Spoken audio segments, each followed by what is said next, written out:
ಎಲ್ರಿಗೂ ನಮಸ್ಕಾರ. ಎಲ್ಲರಿಗೂ ಶಾಂತರಂಗ ಯೂಟ್ಯೂಬ್ ಚಾನಲ್ಗೆ ಸ್ವಾಗತ. ಮತ್ತೆ ಆಗಸ್ಟ್ 17ನೇ ತಾರೀಕುವರೆಗೂ ಕೂಡ ಮತದಾರರ ಪಟ್ಟಿಗೆ ಹೆಸರನ್ನ ಆ್ಯಡ್ ಮಾಡೋಕ್ಕೆ, ನಿಮ್ಮ ಹೆಸರನ್ನ ಸೇರ್ಪಡೆ ಆಗೋಕ್ಕೆ ಕಾಲಾವಕಾಶನ ಕೊಟ್ಟಿದ್ದಾರೆ. ಹಾಗಾದರೆ ಯಾರಿಗೆ ಕಾಲಾವಕಾಶ ಕೊಟ್ಟಿದ್ದಾರೆ ಏನು ಅನ್ನೋದ್ರ ಬಗ್ಗೆ ಚುನಾವಣಾ ಆಯೋಗದಿಂದ ಒಂದು ಬಿಗ್ ಅಪ್ಡೇಟ್ ಬಂದಿದೆ. ಇದನ್ನು ಪ್ರತಿಯೊಬ್ಬರು ಕೂಡ ತಿಳ್ಕೊಳ್ಳೇಬೇಕು. ವಿಡಿಯೋನ ಸ್ಕಿಪ್ ಮಾಡ್ದಲೇ ಬಿಗಿನಿಂಗಿಂದ ಎಂಡ್ವರೆಗೂ ಪೂರ್ತಿಯಾಗಿ ನೋಡಿದ್ರೆ ನಿಮಗೆ ಕಂಪ್ಲೀಟಾಗಿ ಮಾಹಿತಿನ ಗೊತ್ತಾಗುತ್ತೆ. ಹಾಗೆ ಯಾರೆಲ್ಲ ವೀಡಿಯೋಸ್ನ ನೋಡ್ತಾ ಇದ್ದೀರಾ ಪ್ರತಿಯೊಬ್ಬರಿಗೂ ಕೂಡ ಥ್ಯಾಂಕ್ ಯು ಸೋ ಮಚ್.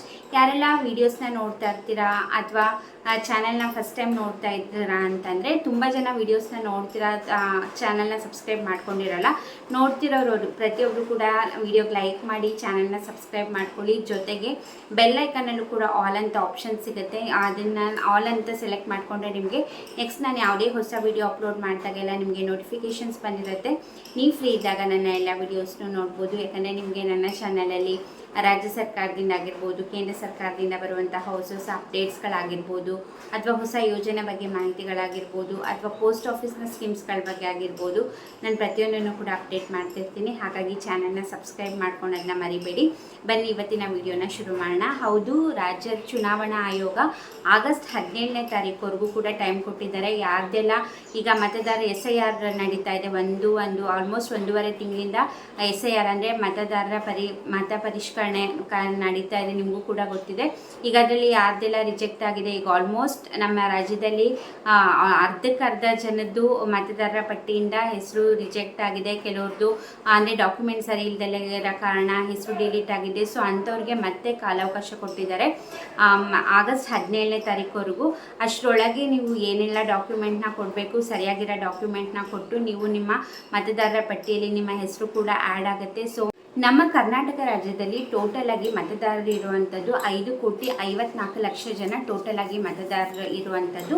ಅದರಲ್ಲಿ 4,42,00,000 ಮತದಾರರ ಹೆಸರನ್ನು ಡಿಜಿಟಲೈಸ್ ಮಾಡಲಾಗಿದೆ ಅಂತೆ. ಮತ್ತು ಅದರಲ್ಲೂ ಇನ್ನೊಂದು ಏನಾಗ್ತಿದೆ ಅಂತಂದರೆ, ಪ್ರತಿ ಜಿಲ್ಲೆಯಲ್ಲೂ ಆಲ್ಮೋಸ್ಟ್ 1,00,000ಕ್ಕಿಂತ ಹೆಚ್ಚು ಜನ ಮತದಾರರು SIR ವೇಳೆ ಅಲಭ್ಯ ಆಗಿದ್ದಾರೆ ಅಂತಂದರೆ ಸಿಗ್ತಾ ಇಲ್ಲ, ಕೆಲವರು ರೆಸ್ಪಾನ್ಸ್ ಮಾಡ್ತಾ ಇಲ್ಲ. ಸೊ ಪ್ರತಿ ಜಿಲ್ಲೆಯಲ್ಲೂ ಕೂಡ 1,00,000ಕ್ಕೂ ಹೆಚ್ಚು ಜನದ್ದು ಈ ಒಂದು ಮತದಾರರ ಪರಿಷ್ಕರಣೆ ವೇಳೆ ಅಲಭ್ಯ ಆಗ್ತಿದ್ದಾರಂತೆ. ಸೊ ಹಾಗಾಗಿ ತುಂಬ ಜನದ್ದು ಈ ಥರ ರಿಜೆಕ್ಟ್ ಆಗ್ತದೆ. ಅದರಲ್ಲೂ ಕೂಡ ಬೆಂಗಳೂರಲ್ಲಿ 50 ಲಕ್ಷ ಮತದಾರರ ಹೆಸರನ್ನ ಡಿಲೀಟ್ ಆಗಿದೆಯಂತೆ, 50 ಲಕ್ಷಕ್ಕೂ ಹೆಚ್ಚು ಬರೀ ಬೆಂಗಳೂರಲ್ಲೇ. ಸೊ ಈ ಥರ ಪ್ರತಿ ಜಿಲ್ಲೆಯಲ್ಲೂ ಕೂಡ ಆಲ್ಮೋಸ್ಟ್ ತುಂಬ ಜನದ್ದು ಈ ಥರ ಹೆಸರು ಡಿಲೀಟ್ ಆಗ್ತಿದೆ. ಕೆಲವರು ಸಿಗ್ತಾ ಇಲ್ಲ, ಕೆಲವ್ರ ಹತ್ರ ಸರಿಯಾಗಿರೋ ಡಾಕ್ಯುಮೆಂಟ್ ಕೊಡ್ತಾ ಇಲ್ಲ. ಹಾಗಾಗಿ ಎಲ್ಲ ಕೆಲವೊಬ್ರದ್ದು ಹೆಸರುಗಳು ರಿಜೆಕ್ಟ್ ಆಗ್ತಾಯಿದೆ. ಸೊ ಹಾಗಾಗಿ ಚುನಾವಣಾ ಆಯೋಗದವ್ರು ಏನು ಮಾಡಿದ್ದಾರೆ ಅಂತಂದರೆ, ಆಗಸ್ಟ್ 17ನೇ ತಾರೀಕುವರೆಗೂ ಕೂಡ ಟೈಮ್ನ ಎಕ್ಸ್ಟೆಂಡ್ ಮಾಡಿದ್ದಾರೆ. ಅಷ್ಟರೊಳಗೆ ನಿಮ್ಮದೇನೇ ಅಂದರೆ ನಿಮ್ದೇನಾದ್ರು ಮತದಾರರ ಪಟ್ಟಿಯಲ್ಲಿ ನಿಮ್ಮದು ಹೆಸರು ಇಲ್ಲ, ಡಿಲೀಟ್ ಆಯಿತು, ಅಥವಾ ನಿಮ್ಮ SIR ಫಾರ್ಮ್ ರಿಜೆಕ್ಟ್ ಆಯಿತು ಅಂತೆಲ್ಲ ಇದ್ದಾಗ, ಅಕಸ್ಮಾತ್ ನಿಮ್ಮದು ಕೂಡ ಆ ಥರ ಆಗಿದೆ ಅಂತಂದರೆ ಕರೆಕ್ಟಾಗಿರೋ ಡಾಕ್ಯುಮೆಂಟ್ನ ಕೊಟ್ಟು ಸಬ್ಮಿಟ್ ಮಾಡಲಿಕ್ಕೆ ನಿಮಗೆ ಆಗಸ್ಟ್ 17ನೇ ತಾರೀಕುವರೆಗೂ ಕೂಡ ಟೈಮ್ ಕೊಟ್ಟಿದ್ದಾರೆ. ಸೊ ಇನ್ನೂ ಕೂಡ ನಿಮಗೆ ಟೈಮ್ ಇದೆ. ಅಕಸ್ಮಾತ್ ನಿಮ್ಮ ಹತ್ರ ಸರಿಯಾಗಿರೋ ಡಾಕ್ಯುಮೆಂಟ್ ಇಲ್ಲ, ಅಥವಾ ನೀವು ಹೋಗಿ SIR ಫಾರ್ಮ್ನ ಕೊಡೋಕ್ಕಾಗ್ತಾ ಇಲ್ಲ ಅಂತಂದರೆ, ನಿಮಗೆ ಆಗಸ್ಟ್ 17ನೇ ತಾರೀಕೊಳಗೆ ನೀವು ಖಂಡಿತ ಹೋಗಿ ನಿಮ್ಮ ಫಾರ್ಮ್ನ ಫಿಲ್ ಮಾಡಿ ಕರೆಕ್ಟಾಗಿರೋ ಡಾಕ್ಯುಮೆಂಟ್ನ ಕೊಟ್ಟು ನೀವು ಹೆಸರನ್ನ ಮತದಾರರ ಪಟ್ಟಿಯಲ್ಲಿ ಆ್ಯಡ್ ಮಾಡಿಸ್ಕೋಬೋದು. ಇದ್ರ ಬಗ್ಗೆ ನೀವು 6 ದಾಖಲೆಗಳನ್ನ ಕೊಡಬೇಕಂತೆ. ಮನೆಯ ವಿಳಾಸ ಎಲ್ಲ ಕೊಡಬೇಕು ಅಂತ ಅಪ್ಡೇಟ್ ಬಂದಿದೆ. ಸೊ ಯಾರೆಲ್ಲ ಇನ್ನೂ ಫಾರ್ಮ್ ಕೊಟ್ಟಿಲ್ಲ ಅಥವಾ ನಿಮ್ಮ ಫಾರ್ಮ್ ರಿಜೆಕ್ಟ್ ಆಗಿದೆ ಅಂತಂದರೆ, ನಿಮಗೆ ಇನ್ನೂ ಕೂಡ ಟೈಮ್ ಇದೆ. ಆದಷ್ಟು ಬೇಗ ಡಾಕ್ಯುಮೆಂಟ್ನೆಲ್ಲ ಕಲೆಕ್ಟ್ ಮಾಡಿಕೊಂಡು ನೀವು ಮತದಾರರ ಪಟ್ಟಿಯಲ್ಲಿ ಹೆಸರು ಸೇರೋ ಹಾಗೆ ಮಾಡಬಹುದು. ಇಲ್ಲಿ ಇನ್ನೊಂದು ಏನು ಪ್ರಾಬ್ಲಮ್ ಆಗ್ತಾಯಿದೆ ಅಂದರೆ, ಇವಾಗ ಏನು SIR ಫಾರ್ಮ್ನ ಕೊಡ್ತಾ ಇದ್ದಾರೆ, ಎನ್ಯುಮರೇಷನ್ ಫಾರ್ಮು, ಇದು ಇವಾಗ ಅವ್ರ ಮತದಾರರ ಪಟ್ಟಿ 2002 ಮತದಾರರ ಪಟ್ಟಿ ಇಟ್ಕೊಂಡು ಈ ಪರಿಷ್ಕರಣೆ ಮಾಡ್ತಿರೋವಂಥದ್ದು. ಇಲ್ಲಿ ಮಾಹಿತಿ ತುಂಬಾ ಪ್ರಾಬ್ಲಮ್ ಇದೆ. BLOಗಳಿಗೆ ಸರಿಯಾಗಿ ಮಾಹಿತಿ ಗೊತ್ತಿಲ್ಲ. ಒಬ್ಬೊಬ್ಬರು BLOಗಳಿಗೆ ಕೇಳಿದರೆ ಒಬ್ಬೊಬ್ರು ಹೇಳ್ತಾರೆ, ಯಾಕಂದರೆ ಅವರಿಗೇ ಸರಿಯಾಗಿ ತರಬೇತಿ ಆಗಿಲ್ಲ, ಅವರಿಗೇ ಸರಿಯಾಗಿ ಎಜುಕೇಟ್ ಮಾಡಿಲ್ಲ. ಅವ್ರನ್ನ ಕೇಳಿದ್ರೆ ಅವ್ರು ಇನ್ನೊಬ್ರನ್ನ ಕೇಳ್ತಾರೆ. ಸೊ ಒಬ್ರೊಬ್ರು ಒಂದೊಂದು ಹೇಳ್ತಾರೆ. ಹಾಗೆ ಜನರಿಗೂ ಕೂಡ ತುಂಬಾ ಕನ್ಫ್ಯೂಷನ್. ಈಗ 2002ರಲ್ಲಿ ಅಕಸ್ಮಾತ್ ಪೇರೆಂಟ್ಸ್ ಹೆಸರಲ್ಲಿ ಈಗ ಮಕ್ಕಳು 18 ಇಯರ್ಸ್ ಪ್ಲಸ್ ಆಗಿರ್ತಾರೆ. ಈಗ ಅವರು ಆವಾಗ 2002ರಲ್ಲಿ ವೋಟ್ ಮಾಡಿರಲ್ಲ. ಸೊ ಈ ಸತಿ ಚೆಕ್ ಮಾಡಿದಾಗ ಪೇರೆಂಟ್ಸ್ ಹೆಸರು ಇರಲ್ಲ. ಸೊ ಈ ಥರ ಲಾಟ್ ಆಫ್ ಕನ್ಫ್ಯೂಷನ್ಸ್.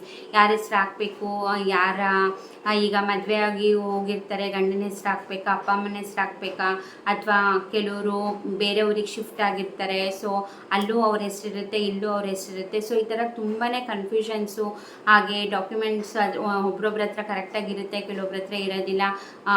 ಹಳೆ ಡಾಕ್ಯುಮೆಂಟ್ ಇವಾಗ ಇತ್ತೀಚೆಗೆ ಬರೀ ಆಧಾರ್ ಕಾರ್ಡ್ನ ಕೇಳ್ತಿದ್ದಾರೆ. ಎಲ್ಲೋದ್ರೂ ಆಧಾರ್ ಕಾರ್ಡ್ ಇದ್ದರೆ ಸಾಕು ಅಂತ ಇತ್ತು. ಸೊ ಪ್ರತಿಯೊಬ್ಬರು ಫೋಕಸ್ ಕೂಡ ಆಧಾರ್ ಕಾರ್ಡ್ ಸರಿ ಮಾಡಿಕೊಂಡು ಎಲ್ಲ ಕಡೆಗೂ ಕೂಡ ಅದೇ ಡಾಕ್ಯುಮೆಂಟ್ನ ಕೊಡ್ತಾಯಿದ್ರು. ಬಟ್ ಇವಾಗ CM ಬದಲಾವಣೆ ಆಗಿದ ನಂತರ ಪ್ರತಿಯೊಂದಕ್ಕೂ ಕೂಡ ವೋಟರ್ ID ಕೇಳ್ತಿದ್ದಾರೆ. ತುಂಬ ಜನ ವೋಟರ್ IDನ ಜಾಸ್ತಿ ಸೀರಿಯಸ್ ಆಗಿ ತೊಗೊಂಡಿರಲ್ಲ. ಈಗ ಅಕಸ್ಮಾತ್ ಏನಾದ್ರು ಮುಂಚೆ ಎಲ್ಲೋ ಇರ್ತಾರೆ, ಇವಾಗ ಬೇರೆ ಕಡೆ ಶಿಫ್ಟ್ ಆಗಿರ್ತಾರೆ, ಆಧಾರ್ ಕಾರ್ಡ್ ಒಂದೇ ಸರಿ ಮಾಡಿಸ್ಕೊಂಡು ಎಲ್ಲ ಕಡೆ ಕೊಟ್ಟಿರ್ತಿರ್ತಾರೆ. ಆವಾಗ ವೋಟರ್ ID ಕಡೆ ಅಷ್ಟು ಕಾನ್ಸಂಟ್ರೇಟ್ ಮಾಡಿರಲ್ಲ.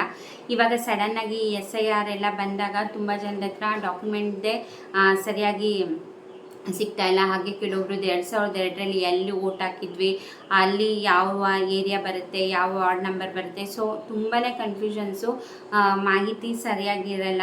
BLOಗಳಿಗೆ ಕೂಡ ಸರಿಯಾಗಿ ಗೊತ್ತಿರೋದಿಲ್ಲ. ಒಬ್ರೊಬ್ರು ಕೇಳಿದಾಗ ಒಂದೊಂದು ಹೇಳ್ತಾರೆ, ಕೆಲವ್ರಿಗೆ ಫಾರ್ಮ್ನ ಫಿಲ್ ಮಾಡೋಕ್ಕೆ ಗೊತ್ತಿರಲ್ಲ. ಸೊ ಈ ಥರ ಎಲ್ಲ ಪ್ರಾಬ್ಲಮ್ ಆಗಿರೋದ್ರಿಂದ ಸಾಕಷ್ಟು ಜನರದ್ದು ರಿಜೆಕ್ಟ್ ಆಗಿದೆ. ಸೊ ಹಾಗಾಗಿ ಆ ಫಾರ್ಮ್ ರಿಜೆಕ್ಟ್ ಆಯಿತು ಅಂದರೆ ಮತದಾರರ ಪಟ್ಟಿಯಲ್ಲೂ ಕೂಡ ಹೆಸರು ಡಿಲೀಟ್ ಆಗುತ್ತೆ. ಹಾಗಾಗಿ ಮತ್ತೆ ಕಾಲಾವಕಾಶ ಕೊಟ್ಟಿದ್ದಾರೆ.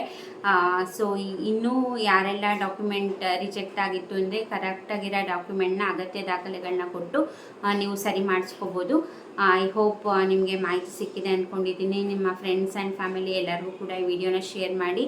ಯಾಕಂದರೆ ತುಂಬ ಜನದ ಈ ಥರ ಪ್ರಾಬ್ಲಮ್ ಆದಾಗ ಸರಿ ಮಾಡ್ಕೊಳೋಕ್ಕೆ ಅವಕಾಶ ಇದೆ. ಆದಷ್ಟು ಬೇಗ ಅಗತ್ಯ ದಾಖಲೆಗಳನ್ನೆಲ್ಲ ರೆಡಿ ಮಾಡಿಕೊಂಡು ನೀವು ಫಾರ್ಮ್ನ ಕೊಡಬಹುದು. ಆಗಸ್ಟ್ 8ನೇ ತಾರೀಕು ಲಾಸ್ಟ್ ಡೇಟ್ ಇತ್ತು. ಬಟ್ ತುಂಬ ಜನದ ಹೆಸರು ಡಿಲೀಟ್ ಆಗಿದೆ. ಹಾಗೆ ಕೆಲವರು ಇದು ವೆರಿಫಿಕೇಷನ್ಗೆ ಸಿಗ್ತಾ ಇಲ್ಲ, SIR ಫಾರ್ಮ್ನ ಫಿಲ್ ಮಾಡಿಸ್ಕೊಳಕ್ಕಾಗ್ತಾ ಇಲ್ಲ.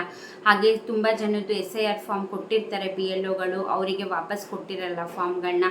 ಸೊ ಈ ಥರ ಸಾಕಷ್ಟು ಇನ್ನೂ ಬಾಕಿ ಇರೋದ್ರಿಂದ, ಹಾಗೆ ತುಂಬ ಜನದ ಹೆಸರು ಡಿಲೀಟ್ ಆಗ್ತಾ ಇರೋದ್ರಿಂದ ಚುನಾವಣಾ ಆಯೋಗದವರು ಇವಾಗ ಆಗಸ್ಟ್ 17ನೇ ತಾರೀಕುವರೆಗೂ ಎಕ್ಸ್ಟೆಂಡ್ನ ಮಾಡಿದ್ದಾರೆ. ಐ ಹೋಪ್ ನಿಮಗೆ ಎಲ್ಲ ವಿಷಯದ ಬಗ್ಗೆ ಕ್ಲಾರಿಟಿ ಸಿಕ್ಕಿದೆ ಅಂದ್ಕೊಂಡಿದ್ದೀನಿ. ಅದೊಂದೇ ಅಲ್ಲ, ಗೃಹಲಕ್ಷ್ಮಿ ಹಾಗೆ ಗೃಹಜ್ಯೋತಿ ಯೋಜನೆಗೆ ಸಂಬಂಧಪಟ್ಟಂಗೂ ಕೂಡ ಕೆಲವು ಹೊಸ ಅಪ್ಡೇಟ್ ಬಂದಿದೆ. ಅದ್ರ ಬಗ್ಗೆ ನೆಕ್ಸ್ಟ್ ವಿಡಿಯೋದಲ್ಲಿ ತಿಳಿಸ್ತೀನಿ. ಹಾಗೆ 32ನೇ ಕಂತಿನ ಹಣ ಕೂಡ ಆಲ್ರೆಡಿ ರಿಲೀಸ್ ಆಗಿದೆ. ಅದ್ರ ಬಗ್ಗೆ ನಾನು ಹಿಂದಿನ ವಿಡಿಯೋದಲ್ಲಿ ಡೀಟೇಲಾಗಿ ತಿಳಿಸಿದ್ದೀನಿ.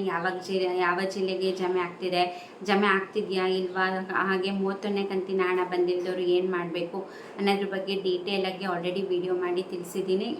ಆ ವಿಡಿಯೋನ ಚೆಕ್ ಮಾಡಿಲ್ಲ ಅಂದರೆ ದಯವಿಟ್ಟು ಆ ವಿಡಿಯೋನ ಕೂಡ ಚೆಕ್ ಮಾಡಿ. ನಿಮಗೆ 32ನೇ ಕಂತಿನ ಹಣದ ಬಗ್ಗೆ ಫುಲ್ ಅಪ್ಡೇಟ್ ಸಿಗುತ್ತೆ. ಐ ಹೋಪ್ ಇವತ್ತಿನ ವಿಡಿಯೋದಿಂದ ಇನ್ಫಾರ್ಮೇಷನ್ ಸಿಕ್ಕಿದೆ ಅಂದ್ಕೊಂಡಿದ್ದೀನಿ. ಹಾಗೆ ನಿಮ್ಮದು ಕೂಡ SIR ಫಾರ್ಮ್ ಕೊಟ್ಟಾಯ್ತಾ, ಅಕ್ಸೆಪ್ಟ್ ಆಯಿತಾ, ಹಾಗೆ BLOಗಳು ಕೂಡ ಇದನ್ನು ಆ್ಯಪಲ್ಲಿ ಹಾಕಿದಾರಾ ಅನ್ನೋದ್ರ ಬಗ್ಗೆ ಕೂಡ ಒಂದ್ಸತಿ ಚೆಕ್ ಮಾಡ್ಕೊಳ್ಳಿ. BLOಗಳಿಗೆ ಕೊಟ್ಬಿಟ್ರೆ ನಿಮ್ಮ ಕೆಲಸ ಮುಗೀತು ಅಂತಲ್ಲ, ಅವರು ಕೂಡ ಅವರ ಆ್ಯಪ್ಗಳಲ್ಲಿ ಅದನ್ನು ಅಪ್ಡೇಟ್ ಮಾಡಬೇಕು. ಸೊ ಅವಾಗೇ ನಿಮ್ಮ ಫಾರ್ಮ್ ಸಕ್ಸಸ್ಫುಲ್ಲಾಗಿ ಸಬ್ಮಿಟ್ ಆಗೋವಂಥದ್ದು. ಸೊ ಅದನ್ನು ಕೂಡ ಚೆಕ್ ಮಾಡಿ, ನಿಮ್ಮ ಫಾರ್ಮ್ ಸಬ್ಮಿಟ್ ಮಾಡಿದಾರ BLOಗಳು ಇಲ್ಲೋ ಅಂದ್ಬಿಟ್ಟು. ಹಾಗೆ ನೀವು SIR ಫಾರ್ಮ್ ಏನಾರು ಇನ್ನೂ ಕೊಟ್ಟಿಲ್ಲ ಅಂತಂದರೆ ಆದಷ್ಟು ಬೇಗ ಕೊಡಿ. ಐ ಹೋಪ್ ವಿಡಿಯೋ ಇಷ್ಟ ಆಯಿತೆ ಅಂದ್ಕೊಂಡಿದ್ದೀನಿ. ಇದೇ ಥರ ಅಪ್ಡೇಟ್ಗೋಸ್ಕರ ಲೈಕ್ ಮಾಡಿ, ಶೇರ್ ಮಾಡಿ, ಸಬ್ಸ್ಕ್ರೈಬ್ ಮಾಡ್ಕೊಳ್ಳಿ. ಹಾಗೆ ಬೆಲ್ ಐಕನಲ್ಲೂ ಕೂಡ ಆಲ್ ಅಂತ ಸೆಲೆಕ್ಟ್ ಮಾಡಿಕೊಂಡ್ರೆ ನೋಟಿಫಿಕೇಷನ್ಸ್ ಬರ್ತಾ ಇರುತ್ತೆ. ಫ್ರೀ ಇದ್ದಾಗ ನೋಡ್ಬೋದು ವೀಡಿಯೋಸ್ನ. ಹೀಗೆ ಸಪೋರ್ಟ್ ಮಾಡ್ತೀರಿ, ಹೀಗೆ ಎನ್ಕರೇಜ್ ಮಾಡ್ತಾರೆ. ಇಷ್ಟೊತ್ತು ವಿಡಿಯೋ ನೋಡಿದ್ದಕ್ಕೆ ಥ್ಯಾಂಕ್ ಯು ಸೊ ಮಚ್. ನಮಸ್ಕಾರ.